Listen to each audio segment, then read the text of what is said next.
The Joe Rogan Experience. There's this really strange idea that people think that Jews cause anti-Semitism, right? Like when the evil man who walked into the Walmart in El Paso talked about a Hispanic invasion and then went into that Walmart and killed, I think, upwards of 20 people. No one thought, maybe he's right. Maybe there is a Hispanic invasion. Maybe that was like somehow justified because he saw them as insular or isolated or looking out for each other. Do you know what I mean? Like that would be a crazy idea. Right, right. And yet when it comes to the Jews, people are like, well, you know, they wear their funny hats. Well, you know, they seem to, you know, be looking out for one another. I mean, like... But do you think there were that kind of rationalizations after the Tree of Life horrific massacre? Do you think that people were saying that? Like, hey, they wear their funny hats. People just looked at it like, this is horrible. This is disgusting. In that case, yes, but not in the case of what's been going on in Brooklyn. There, we keep hearing things like, this is the result of communal friction, as if, you know, disputes over zoning laws cause someone to pick up a machete the size of a broomstick, walk into a rabbi's house, and hack people up. That was the story insane. that I emailed you about? Yeah. It's just...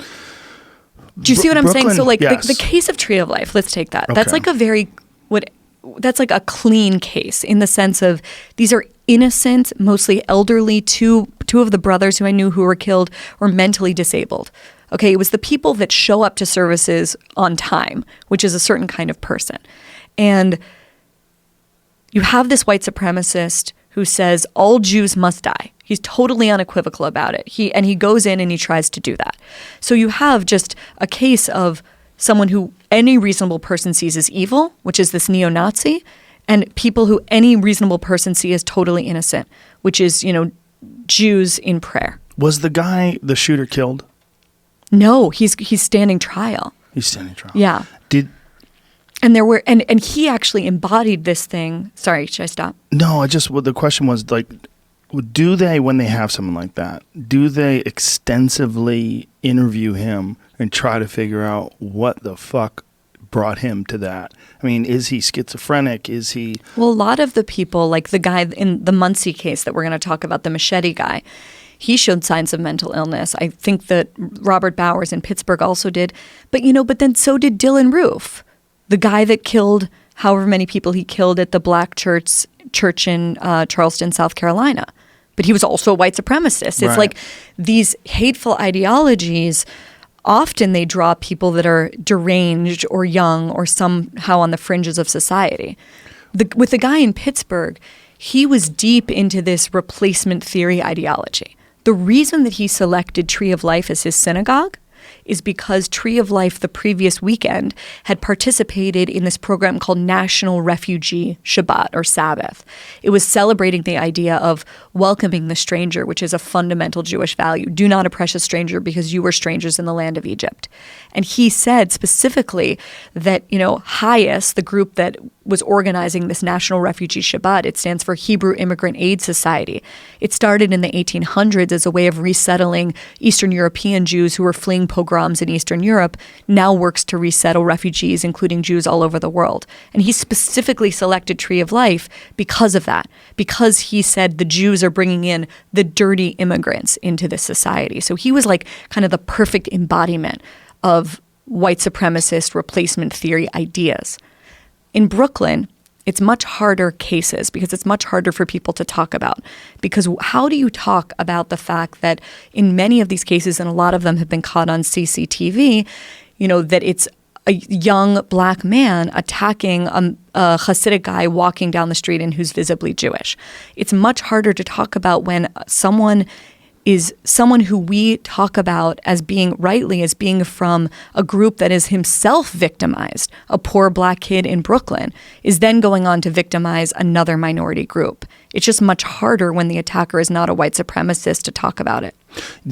That is a strange one. The Hasidic one is a strange one, but in some ways, I think it's easier for ignorant people to look at them as the other because of the way they clearly, distinctly dress. They dress so much different. It's almost like if you had Amish people move in and they stuck to themselves and they lived in one sort of community, I think they would probably experience a similar level of hatred. But then you add into it this sort of acceptance of anti-Semitism in a lot of communities. It's like it's ramped up. But there's this myth that the Jewish communities of Brooklyn are interlopers. They've been there for more than 100 years. They've been in Crown Heights and Borough Park than before Caribbeans, before lots of other communities. The mythology, like the interloper mythology. Yeah, the interloper, the cultural vulture, the evil landlord, like these are themselves expressions of the anti-Semitic idea. Yeah. And people don't even realize it. Well, I think there's also a genuine jealousy in the accomplishments and achievements of Jewish people. You know, I mean, if you look at Nobel Prize winners from Europe in particular, I mean, how many of them are European Jews? It's fucking stunning. You know, it's stunning when you look at the amount of lawyers. I mean, we just joke around about my Jewish lawyer. Yeah. You know, I mean, it's like a standard thing. You think of doctors and how many successful and educated people are Jewish. Mm-hmm. And that's one of the things you actually touch on in your book. You were talking about, I mean, it's how successful Jewish people have become in this country. And there's got to be some sort of a resentment for that as well, especially by, again, we're talking about mentally deranged people with like severe... Some of them are mentally deranged, but some of them are young. Some of them are, that's what's really difficult. Impressionable. Yeah. Right. It's like the disease is sort of like unleashed. You know, it's like Dylan Roof was mentally ill, but he chose a black church. He didn't choose, a white Mormon church. Right. It's like the guy in Muncie. He was mentally ill by all accounts, but he Googled, like, why did Hitler hate the Jews? And he Googled various synagogues. Yeah. I mean, do you remember last time I was on here, the Covington video? Remember the Covington Catholic kids? That had just come out. Right. Do you remember in the video, there were those 2 or 3 black men who were members of this sect, the Black Hebrew Israelites, or the Hebrew Israelites, and everyone kind of laughed them off as like, ha, they're just this obnoxious, weird sect. Mm-hmm. Well, their ideology, right, the idea that the Jews are not the real Jews, that we're pretenders to the faith, that the Jews are behind the slave trade, that the Jews are subhuman vermin, that was the ideology that informed this recent attack in Jersey City. I don't know if you followed that one. That was the one where it was a couple and they were driving around. They wanted to target police officers and Jews. And they targeted... Police officers and Jews. Yes. They hated pigs and they hated Jews. That's what there were diary entries and Google searches and it sounds horrible to say, but I went the next day to Jersey City to see the aftermath of it. And they had targeted specifically this kosher grocery store. And they ended up killing, I think, 4 people. But literally, this right above the grocery store to the left, it's a grocery store and then a synagogue. And above the synagogue is a school where there were like 50 young children. And thank God they weren't murdered.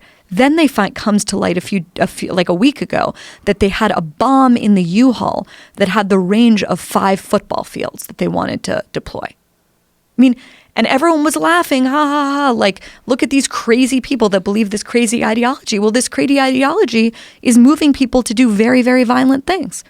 And there are things that haven't even made the news.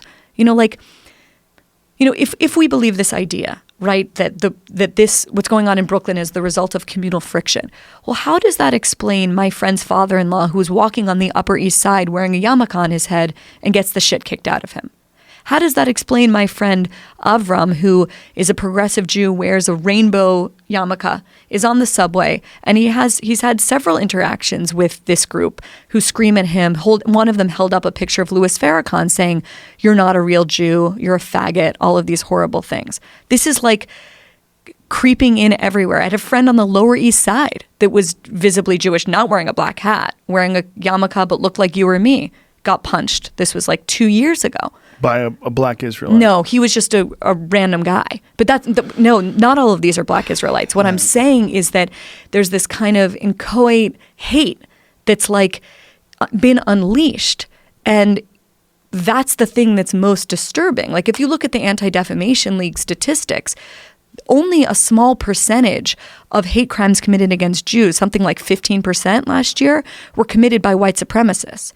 They're among the most violent and the most visible. But who's the rest of them? That's actually more alarming to me, the fact that it's like coming from all of these different directions. And how do you contain it once it's been unleashed?